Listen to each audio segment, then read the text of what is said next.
Welcome to the Banker Lamp. Please enjoy the video.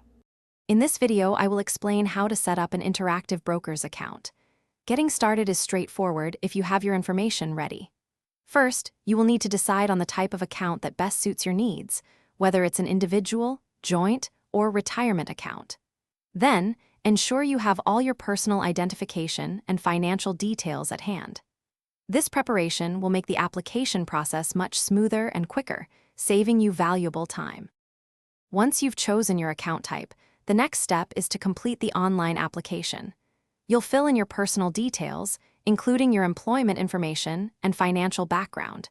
Be sure to provide accurate data to avoid delays. After submitting the form, you will need to upload documents for identity and residency verification.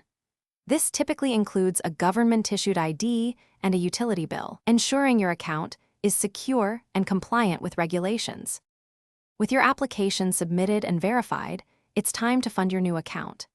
Interactive Brokers offers several convenient funding methods, including bank wire transfers, ACH deposits, and checks. Choose the option that works best for you and initiate your initial deposit. Remember to meet any minimum balance requirements for your chosen account type. It usually takes a few business days for the funds to clear and be ready for trading. After your funds have cleared, your Interactive Brokers account will be fully activated and ready for use. Take some time to review your account settings and ensure your trading permissions are correctly configured for the assets you wish to trade. Explore the powerful trading platform, familiarizing yourself with its various tools and features.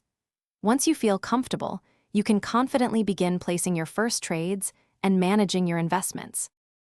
Thanks for watching. If this was helpful, leave a like and consider subscribing. See you next time.